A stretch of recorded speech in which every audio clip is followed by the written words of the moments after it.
안녕하세요. 반갑습니다. 경기도 아토피 천식 교육정보센터를 맡고 있는 센터장 장윤석 교수입니다. 저는 분당서울대학교병원 알레르기내과에서 근무하고 있는데요. 오늘은 반려동물의 털, 비듬, 알레르기라는 주제로 여러분하고 같이 이야기를 해보겠습니다.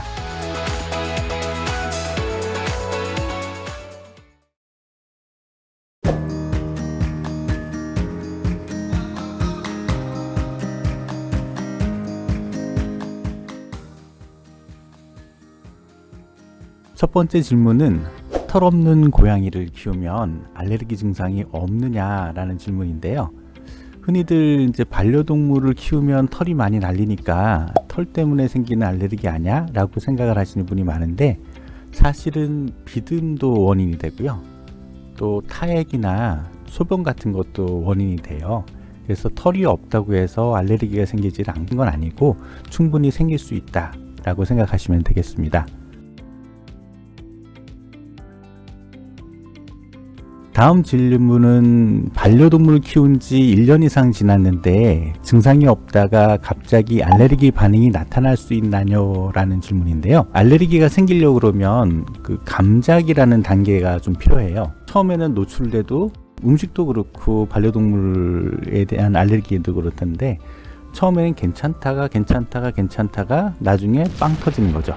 그래서 빵 하고 이제 증상이 나오기 전에 그 준비되는 과정을 감작 단계라고 하고, 그래서 충분히 이전에는 괜찮다가 좀 같이 지내다 보니까 알레르기가 생겼다, 충분히 가능합니다.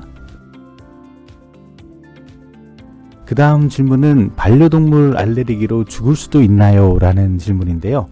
좀 무서운 얘기긴 한데 충분히 그럴 수 있습니다.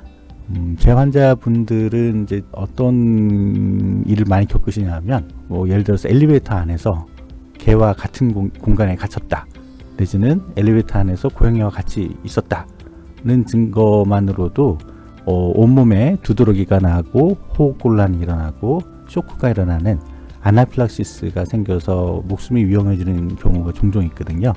그래서 충분히 가능한 이야기도 합니다. 그 다음 질문은 고양이 알레르기가 있는 경우 강아지를 키워도 괜찮을까요? 라는 질문인데요. 사람마다 어떤 사람은 고양이 알레르기만 있는 사람, 어떤 사람은 강아지 알레르기만 있는 사람이 있고요.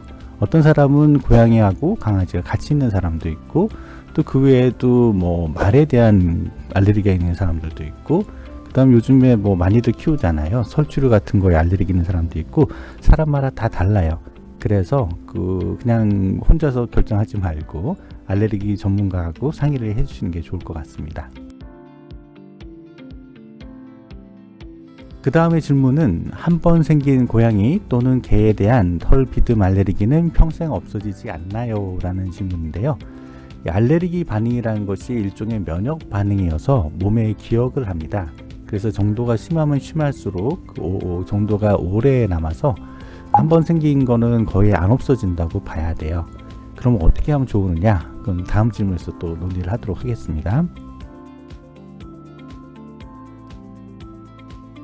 그 다음에 이제 반려동물을 키우기 전에 알레르기가 있는지 알고 싶다라고 해서 오시는 경우가 있거든요. 그 확인하는 검사가 있냐는 이제 질문인데요. 증상이 없는 사람에서는 검사가 힘들어요. 증상이 나타나는 사람들은 아까 말씀드린 대로 감작 단계라는 걸 통해서 면역글로불린 E, IgE라고 하는 알레르기 매개 항체가 몸에서 생기기 때문에 그 항체를 피부 단자 시험, 피부 시험 또는 혈액에서 항원특히 IgE를 검출을 해서 확인하는 검사가 있습니다. 그래서 증상이 없을 때는 뭐라고 얘기하기 어렵고요. 내가 증상이 있는 것 같다라고 했을 때 이제 확인하는 검사가 있고, 물론 검사가 100%가 다 맞는 건 아니지만 그래도 상당히 맞기 때문에 알레르기 전문의 선생님하고 만나시면 되고, 증상이 없다 그러면 만나지지 않으셔도 돼요.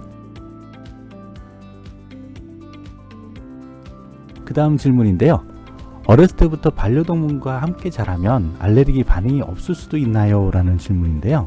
어렸을 때부터 일찍 키우게 되면 알레르기 반응이 조금 줄어든다는 얘기도 있고, 반려동물에 알레르기가 없는 사람들이 반려동물을 키울 때 받는 그런 정서적인 이점이 매우 크기 때문에 알레르기 없다 그러면 반려동물을 키울 수 있습니다. 그런데 이미 반려동물이 있을 때 알레르기 관리를 어떻게 하면 좋을까요? 라는 질문이네요. 두 가지일 것 같아요. 하나는 이제 알레르기가 있는 사람들, 반려동물이 있는데 가족과 같은 반려동물을 어떻게 하느냐. 뭐 옛날에는 남 줘라 뭐 이런 것도 얘기가 있었지만 지금이야 가족과 같은 존재여서 함께 지내야 되잖아요. 원래 알레르기 원칙은 회피인데 회피가 안 되면 이제 면역 치료라는 게 있어요. 면역요법이라고 하기도 하고 영어로는 이뮤노테라피라고 얘기하는데 알레르기 원인 물질을 주사로 체내에다가 조금씩 집어넣어 가지고 말하자면 적응을 시켜주는 치료거든요.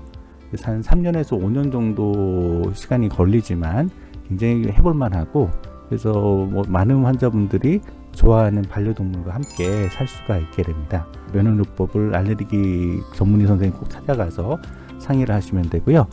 알레르기가 없는 상황에서는 반려동물하고 어떻게 지내냐, 뭐 하던 대로 그냥 잘 지내면 됩니다. 알레르기 없는 경우에는 일상에서 똑같이 지내면 되고, 근데 알레르기가 있는 경우에 면역 치료를 하더라도 그 효과가 나타나는 데는 한 1년 정도 걸려야지 효과가 나타날 수가 있거든요. 아주 가깝게 접촉을 하면은 항원 노출이 굉장히 높아지기 때문에 반려동물 씻긴다든지 이런 것들은 본인이 하지 말고 다른 사람한테 부탁하는 게 좋고요.